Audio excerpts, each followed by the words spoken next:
మొత్తానికి లొకేషన్‌కి అయితే వచ్చేసాం. లొకేషన్‌కి రాగానే వితిన్ 1 మినిట్‌లో కస్టమర్ సార్ అయితే వచ్చేసారు. కస్టమర్ సార్ దగ్గర ఓటీపీ తీసుకొని ట్రిప్ అనేది స్టార్ట్ చేస్తున్నా. ఇక్కడ నుంచి ఎన్ని కిలోమీటర్స్ వస్తుందో చూద్దాం. ఇక్కడ నుండి డ్రాప్ లొకేషన్‌కి 7.4 కిలోమీటర్ అయితే చూపిస్తుంది. ఈ 7.4 కిలోమీటర్‌కి 60 మినిట్స్ వే అయితే చూపిస్తుంది. డైరెక్ట్‌గా నావిగేషన్‌కి అయితే వెళ్ళిపోదాము. మీలో కొంతమంది నన్ను కొన్ని క్వెషన్స్ అయితే వేశారు. అన్న నా దగ్గర ఏపీ వెహికల్ ఉందన్న. ఏపీ వెహికల్‌తో నేను హైదరాబాద్‌లో బైక్ టాక్సీ చేయొచ్చా? తెలంగాణ వెహికల్‌తో విజయవాడలో లేదా వైజాగ్‌లో బైక్ టాక్సీ చేయొచ్చా అని అడుగుతున్నారు. మీ దగ్గర ఏ వెహికల్ ఉన్నా, ఏ సిటీ వెహికల్ ఉన్నా సరే మీరు ఎక్కడికైనా వెళ్లి బైక్ టాక్సీ చేసుకోవచ్చు.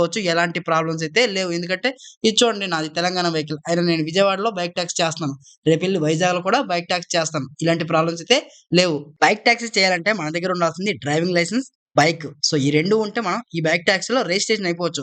కొంతమంది అడుగుతున్నారు, "అన్న ఈ బైక్ టాక్సీలో ఎలా రిజిస్ట్రేషన్ అవ్వాలి?" మీకోసమే నేను ఈ బైక్ టాక్సీలో ఎలా రిజిస్ట్రేషన్ అవ్వాలని చెప్పి ఒక వీడియో చేశాను. ఆ వీడియో చూస్తూ మీరు ఇంట్లోనే ఉండి ర్యాపిడో, ఉబర్‌లో రిజిస్ట్రేషన్ అవ్వచ్చు. మన ఛానల్ లింక్ నుండి ఎవరైతే జాయిన్ అవుతారో వాళ్ళకి జాయినింగ్ బోనస్ కూడా వస్తుంది. ఇప్పుడు టైమ్ వచ్చేసరికి 9 దాటిపోతుంది. ఇప్పటికి కూడా నాకు ఎక్కడ కూడా ట్రాఫిక్ అనేది టచ్ అవ్వలేదు. జీరో ట్రాఫిక్ అని చెప్పుకోవచ్చు. ఎందుకంటే లిటిల్ బిట్ ఎక్కడో ఒక సిగ్నల్ దగ్గర కొంచెం ట్రాఫిక్ అయితే ఉంటుంది. మిగతా రిమైనింగ్ ఏరియాస్ అంతా కూడా రోడ్లు ఖాళీగా ఉన్నాయి. చాలా చాలా బాగా అయితే ఎంజాయ్ చేస్తున్నా.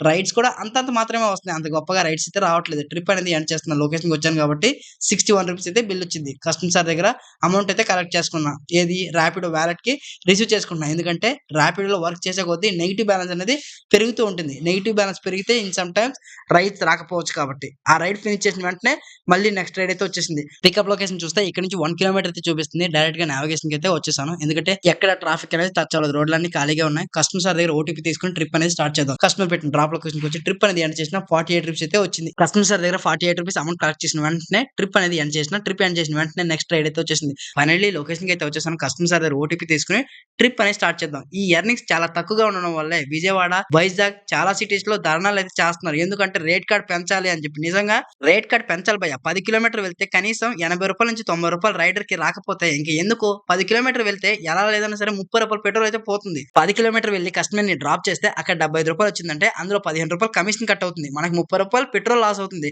10 కిలోమీటర్ వెళ్లి ఒక రైడ్ ఫినిష్ చేస్తే మనకు మిగిలేది రూ. 30. ఆ రూ. 30 కోసమా ఇన్ని తిప్పలు పడేది? ఒక దగ్గర టిఫిన్ చేయాలంటే రూ. 50 అయిపోతుంది భయ్యా. అలాంటిది ఒక్క రైడ్‌లో రూ. 30 మిగిలితే రైడర్‌కి ఏం మిగులుతుంది? నేనైతే కంపెనీకి ఒకటే రిక్వెస్ట్ చేస్తున్నాను. సిటీకి సంబంధం లేకుండా ఏ సిటీలో వర్క్ చేసినా ప్రతి సిటీకి రేట్ కార్డ్ ఒకేలా ఉండాలి.